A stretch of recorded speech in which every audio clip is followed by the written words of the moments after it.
My name is Daniel, and today, I want to take you through my daily life. Everyone's routine is different, but there are many things we all do every day. Let me share some stories and experiences from my own life. Morning routine. Every morning, I wake up at 6:30 a.m. I'm not a morning person, so I always hit the snooze button once or twice before I finally get out of bed. The first thing I do is stretch a little and check my phone. I quickly read the news, check my emails, and see if I have any important messages. After that, I head to the kitchen to make coffee. I love the smell of fresh coffee in the morning. Sometimes, I eat a quick breakfast, like toast with butter or a bowl of cereal. But if I'm in a hurry, I just grab a banana and go. One funny thing happened to me last week. I was still half asleep when I went to the kitchen. I meant to grab the coffee jar, but instead, I took the salt container. I only realized my mistake after I took the first sip. It was terrible. I had to make a new cup. Sometimes, I listen to music or a podcast while making breakfast. It helps me wake up and start the day with a good mood. If I have more time, I like to cook scrambled eggs or oatmeal. A good breakfast makes a big difference in how I feel for the rest of the day. After eating, I take a quick shower and get dressed. Choosing what to wear is usually easy because I keep things simple: jeans and a shirt for work. But on colder days, I have to check the weather to make sure I dress warmly enough. Before leaving the house, I always make sure I have everything: my phone, wallet, keys, and headphones. One time, I forgot my headphones, and my train ride to work felt so long and boring. Now, I double-check before heading out. Commuting to work.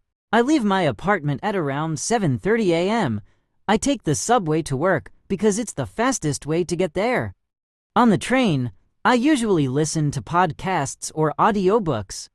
It's a great way to practice English listening skills. One day, I was listening to an audiobook and got so lost in the story that I missed my stop. I had to get off at the next station and take another train back. Since then, I always set a reminder on my phone to make sure I don't forget. The subway can be crowded, especially during rush hour. Some mornings, I have to stand the whole way because there are no seats available.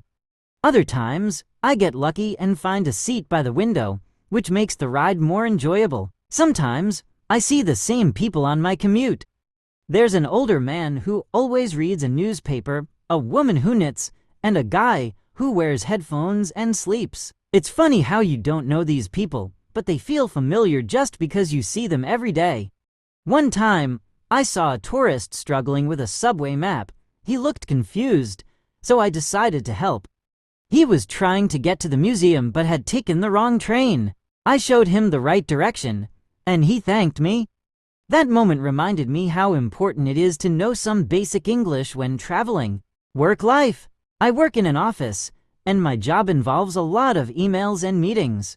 Some days are really busy, and I hardly have time to take a break.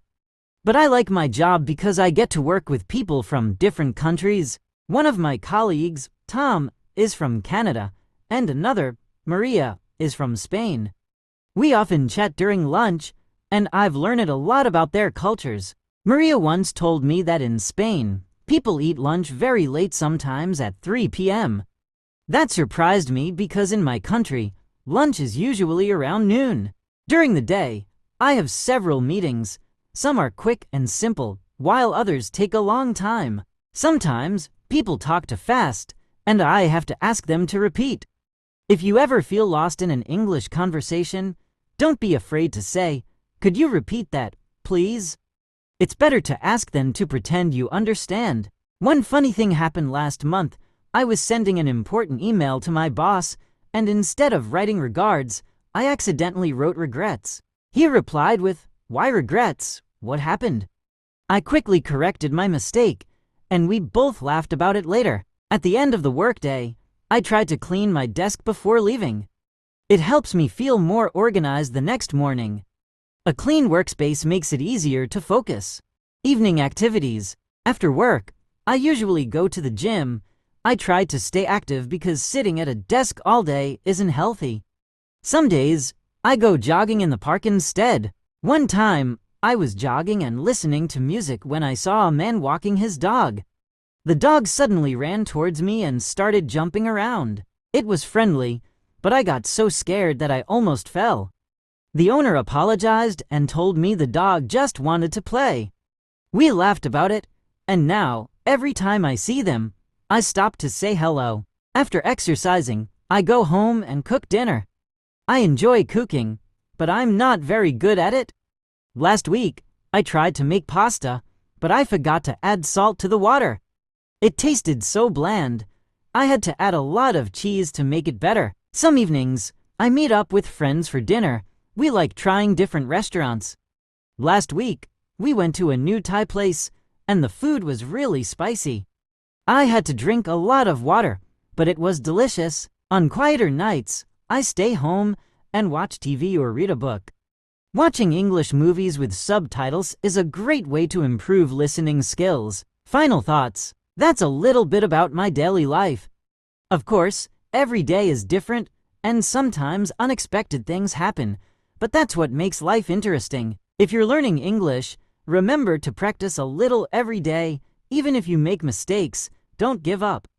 Keep listening, speaking, and thinking in English. Over time, you'll see great progress. Thanks for listening to my story. I hope it gave you some useful phrases and ideas to practice. See you next time.